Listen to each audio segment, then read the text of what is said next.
He owns a convenience store, but he was selling more than just gas and cigarettes. Illegal drugs were found on his property, but why were additional charges added? And we'll take you to a place where folks like to spend their downtime heading up for a good time. TV 20 News at 11 starts now. Good evening. A small group of politically active supporters of Gainesville Commissioner-elect Helen Warren found a legal way around Alachua County campaign finance limits just before her runoff election win April 8th. They gave money to a political action committee in South Carolina that then spent money campaigning for Warren. TV 20's Trent Kelly traced the connection between the PAC and the candidate. This is all legal, David and Paige, but this money maneuver involved one county commissioner who is also campaigning to reform these same PACs. It was a race that came down to the wire, but in the end, Helen Warren became Gainesville's newest city commissioner earlier this month, defeating her opponent by just 127 votes. I mean, these are one of those things, when it's this close, it's hard to say what the one factor was that influenced my winning. But some think they may now know what it was. After examining the campaign finance records of both the Helen Warren and Annie Orlando campaigns, TV 20 found several donors to Warren who maxed out their individual campaign donation limit of $250 during the last reporting period, but then contributed additional money to an outside political action committee based out of South Carolina. That money eventually made its way back here to influence the race in Warren's favor. The PAC is called South Forward, and according to online records, it spent a little more than $4,000 just before the general and runoff elections on political ads and mailers supporting Warren, including one that labeled her Democratic challenger as a Tea Party favorite. There was no transparency. It's super PAC money. Her opponent, Annie Orlando, believes the money may have made a difference in such a close race. The very same people who have brought us campaign finance reform to Gainesville, turned around and used the system, against another Democrat. The tie between Helen Warren and South Forward is Helen Strain, Warren's campaign manager and registered agent for South Forward.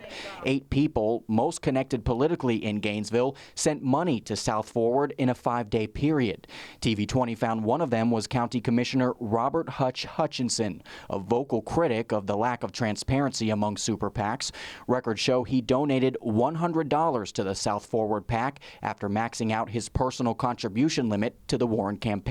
The end result is not helpful to a democratic society. While this is all legal, attorneys like Larry Turner say it is a way for people with money to wield more influence. If the idea is that each person's vote counts equally, when we have a system that permits those who have a lot of money to control the votes by virtue of spending their money, oftentimes anonymously, to influence the voters, they have more influence.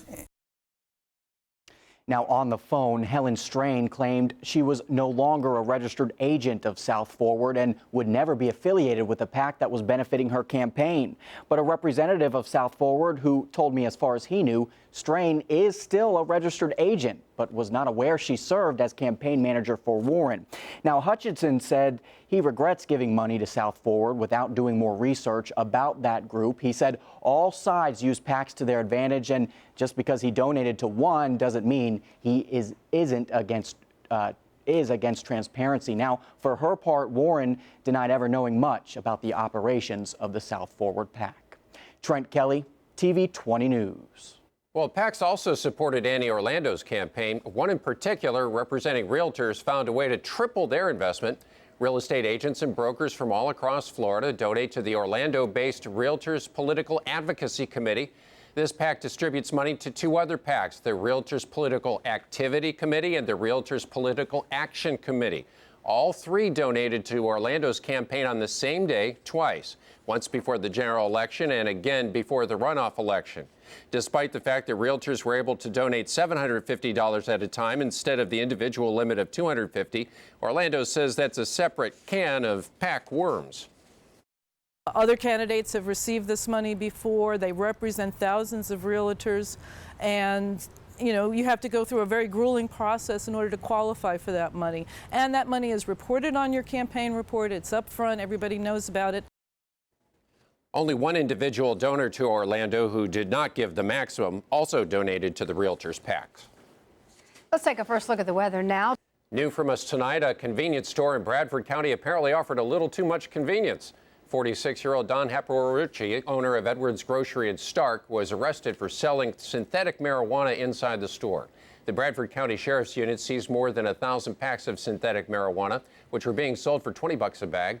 The store is located less than 1,000 feet from an elementary school, which meant additional charges. The owner was taken to the Bradford County Jail until his first appearance in the court in the morning. He was a man of his word, but investigators tell us his words were a threat to shoot up a home in northeast Alachua County. 18-year-old Roman DeGalia was arrested after deputies say he followed up on that threat by firing a series of gunshots into the home of a personal enemy. And no one was hurt, and investigators say DeGalia and a friend sped away, followed by his rival. Deputies stopped DeGalia on State Road 26. Nearby on the side of the road was a .40 caliber semi-automatic pistol. DeGalia, identified as a known gang member, denied being at that home, but was still taken to jail. A man and a woman who were living together at a home in Chiefland have new accommodations this evening. The Levy County Jail. Levy County Sheriff's investigators say Reggie Kearney and Bobby Joe Gibbs are under arrest in connection with a child abuse case. Deputies say Kearney used a belt to beat Gibbs' 6-year-old son for disobeying him and playing a video game. Kearney also is a registered sex offender and was supposed to be living in Gainesville. Kearney is now charged with felony child abuse and failing to register as a convicted sex offender. Gibbs is charged with child neglect. Deputies say she saw the abuse happening and did nothing to help her son. Bond is set for $150,000 for Kearney, $50,000 for Gibbs. The dogs are ruling the neighborhood, according to some residents of northeast Gainesville. Susie Mosley has lived in this neighborhood since 1978 and moved her salon next to her house 2 years ago. But she says the dogs next door are now scaring her customers and her family. Her daughter says the kids can't even play outside. We want for everyone on our property and in our area to be safe. We don't want any of our customers who, some are elderly, and for myself, some are mentally challenged. They shouldn't have to fear, they shouldn't have to run into an appointment. We just want a peaceful atmosphere. We spoke to the dog's owner, and he says he never thought the dogs would actually cause this much trouble. Animal Services has been to the home once and have given Mosley an affidavit, and after she submits it, they'll investigate more. Now, in the city of Gainesville, there's no limit on the number of dogs you can have, but in the county, that limit is 10. 5 Gainesville families moved back into their apartment last month, but found that some of their personal items are missing. In January, 6 families were forced to live in hotels because of black mold inside their apartments. After 3 months of being away from home, they returned to a new set of problems. Some of their possessions are gone or were in someone else's apartment. The families say they've received no help from Horizon House Management. We spoke with management, and management said that they're not responsible for it, that we should have had renter's insurance. So we're trying to go legally to get our possessions back now. Regional Property Manager of Sunset and Horizon House Apartments, John Scarrow, says that he is working with the contractors to try and make sure that everyone gets reimbursed for their personal belongings. Well, it's one way to climb a tree, and it's certainly an unusual one. We'll show you next in a special report here on the TV 20 News at 11 after the break.